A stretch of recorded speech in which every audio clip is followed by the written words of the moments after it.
Hi, my name is Damon Moore. I'm an attorney for Moore Odederan, and I wanted to take a moment to talk to you about the process of how you choose an attorney. I happen to think that it's one of the most important decisions that you'll make in any legal endeavor, and so I wanted to take a few moments to discuss what I think a good process would be. And I've broken it down into basically three, for lack of a better way to say it, categories. Uh, the first being the selection or shortlisting of attorneys that you'll do further review of.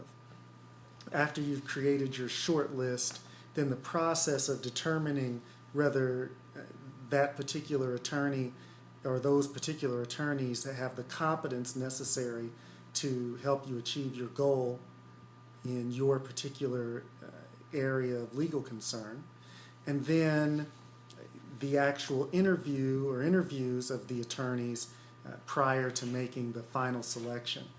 And after looking at it or giving you that broad overview of those three categories, let's go ahead and dive in on some more specifics.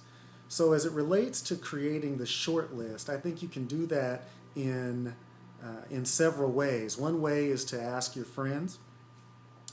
Pick a person whose opinion you respect, and ask that person if they might recommend an attorney that has some competence in your area. You might also ask other lawyers. Other lawyers are good sources of referrals. You might consider contacting a lawyer referral service organization.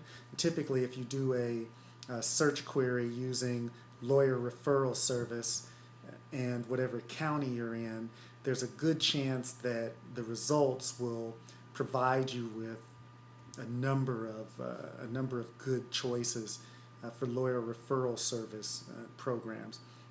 You call one of those and you tell one of those referral service programs what your area of need is, and they can recommend a few people that they've pre-screened to some degree, and you can reach out to those attorneys and pursue additional information. If your income's low, you might consider trying a lawyer referral service. I'm sorry, not a lawyer referral service. You might consider trying a volunteer legal service organization. That's an organization of people or of lawyers that might volunteer to provide services in your area of need. If you're not able to reach out to one through a VLS, Volunteer Legal Services, then there may be some legal aid organization or a similar not-for-profit organization that might be able to provide some assistance for you. But any one of those areas or any one of those sources can provide a short list of attorneys that serve your practice area. So then once you've got your short list down, then you can look to determine competence. And there are a number of ways that you can determine competence. One way is to, again, ask your friends. Another way is to ask other attorneys, what do they think of this person? You could consider using an internet source such as Yelp or Avvo, avvo.com. That's another source that may provide some information. You could look at the lawyer's website. And if you choose to look at the lawyer's website, one of the things that you might be looking out for, or two of the things that you may be looking out for, one is the person's activities. Does the person engage in activities that are relevant to your areas of interest or areas of need? Another area may involve publications. Does the person publish articles in newspapers or what we call law review articles, which are scholarly articles in your area of concern. Those, if the lawyer does those kinds of things, or if the lawyer is a speaker or is active in associations that serve your need, those are the kinds of things that are good indicators that the lawyer is going to have competence in your area of need. A quick note on AVO, which I mentioned earlier, avvo.com. That particular organization has its own way of evaluating attorneys, and sometimes they'll give you a number between 1 and 10 that indicates that lawyer's what they believe that lawyer's skills to be. And a couple of notes of caution on that particular website: they create their or generate their number based largely on information that the lawyer gives to the website. And so if the lawyer isn't participating, there's a good chance that the score is not going to be as high. And so a person with a lower score may not necessarily be a bad attorney. And so I think that's something that's important to keep in mind when you're looking at AVO. You can also use AVO to go in and talk to, or go in and review the attorney's answers to some questions that might give you a sense of whether that lawyer has competence in that area of the law. It might also give you a good understanding of that person's communication style, and that could be useful when you're trying to determine whether this is a person that you want to work with to achieve your goal. Let me add one more thing while it's on my mind. The score that AVO gives for a particular attorney may not relate to the area of practice that you're interested in. And this is what I mean. A person who is, let's say, focused in family law may be given, let's say that person is given a score of 10.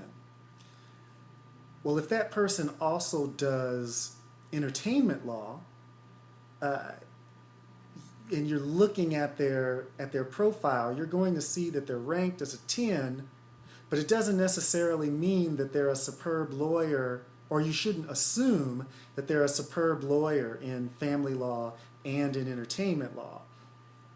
They may have been deemed superb in one area, and now they're working in another area, and they may not have the same level of competence. So the score doesn't mean as much as you might think it means, but it is very good additional data from a source that's arguably neutral. So once you've done your work to determine whether the lawyer is competent, then I believe it's time to interview your lawyers, and I think that you should, or your prospective lawyers, and I think that you should look to interview 3 to 5 attorneys, and the reason is that I think when you interview 3 to 5, it gives you a good sense for what the issues are, and it allows you to be able to ask better questions as you are learning more from the attorneys that you talk to. For example, I had a friend who had a legal issue. It was a DWI, and I don't practice in that area of the law, or at that time I was not practicing in that area of the law at all. I do now take some of those cases from time to time, but at that time I wasn't taking any of the cases, and I didn't want to represent my friend in that case. So what I did was I went with him on his interviews, and we talked to lawyers, and I just came along as a friend. I didn't tell any of those lawyers I was an attorney, and I just listened to those lawyers' opinions about his case. And we talked to 4 or 5 lawyers, and by the time we hit the third lawyer, we had a really good feel for what kinds of things we should be hearing. We had a good feel for how to ask the right questions, and I think that was very helpful in the weeding out process. One of the things that I asked one of those lawyers, or each of those lawyers, is who would you select as an attorney if you had a DWI? And we had a range of answers, and I thought that was a very helpful question, in my opinion, to get a feel for which lawyers in the community have the respect of their peers. I should note that my friend ultimately chose a lawyer that did not recommend other lawyers. She said she'd recommend herself. He thought it was a wonderful answer or response to the question. I didn't, but ultimately it's not my case, and so I can't I can't blame him for going with his gut and making the best decision for him. Other people may have come to a different conclusion, but we ask questions to try to get a feel for the type of person that we'd work with best, and that's what he did. And so it ultimately worked out very well for him. So you want to start with, when you do your interviews, in my opinion, you want to start with the legal aid lawyers or the not-for-profit lawyers who are willing to sit down and talk to you about your case. One of the reasons is because these particular attorneys are accustomed to providing free legal counsel, and their answers aren't necessarily swayed by a desire or influenced by a desire to obtain the work, and so, or to secure the client, and so that can be helpful in getting good answers, and not answers that are geared toward trying to get you to pay money. And so after you've talked to a legal aid lawyer or not-for-profit lawyer, I think the next step is to then talk to a for-profit attorney who's providing a free consultation. That will kind of help you get a good sense for the questions that you're asking, or the questions you should be asking that lawyer, and it will also enable you to kind of streamline your questions and your communication style in a way that won't concern the lawyer that you may be looking to hire. And so after you've talked to the for-profit lawyers who are going to take the case or who are going to provide a free consultation, then you want to talk to the for-profit attorneys who are going to charge you for the consultation. By then, you'll have even more of a sense for what issues matter, and you'll be able to ask even better questions, and you'll be able to get a even better use of your time and the dollars that you spend on the for-profit attorney who's charging you for the consultation. During the interview, you should be looking for 3 to 4 things. Personality. You should be looking for communication and promptness. You should be looking for estimates concerning cost, and you should be looking to see if the person's going to be willing to work with you. And so when we talk about personality, I'm talking about a couple of things. One is how well you get along with that attorney. Does he or she seem like the type of attorney that you'll click with in terms of your personality, in terms of their personality and the way that you interact with each other. Also, you'll want to make your own determination about whether you think this person has the personality necessary to convey your story to a judge or to a jury or to a decision maker in your case, because that's going to be very important. That lawyer is going to be your mouthpiece You want to choose a person that you think represents the story that you're trying to tell in the best way possible. Communication and promptness concerns how quickly that person responds to your questions, to your concerns, to your emails, to your telephone calls.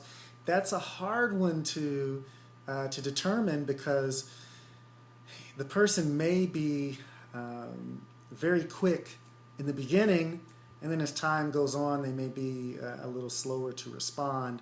But you want to try to get a good understanding, and if nothing else, you want to try to get, you want to be able to hold that person accountable, and so you want to ask them, how quickly do you look to respond to telephone calls and emails? And do you respond, or do you respond through an assistant? Do you have an assistant? Do you have a paralegal? Those kinds of questions will help you gauge how quickly the person's going to respond to your communications. Estimates concerning cost are important. You want to get a feel as you're trying to determine your budget, just how much the lawyer thinks everything is going to cost. You want to look at or ask about things that might cause an increase in cost, things that might cause a decrease in cost. Those are all important things that you want to get an understanding of before you secure the legal counsel. And you want to find out about that person's legal willingness to work with you. Do they take payment plans? Do they do fixed fee cases? Do they take cases on contingency? Those are the kinds of questions that you want to get answers to, and that'll help you determine whether that particular lawyer is a good one for you. And so, with that, I'll leave you to it. My name is Damon Moore. I'm an attorney for Moore Odederan, and you can reach me at 512-334-6080, and I'd be happy to answer any questions that you have. Again, that's Damon Moore. The number's 512-334-6080. Thank you.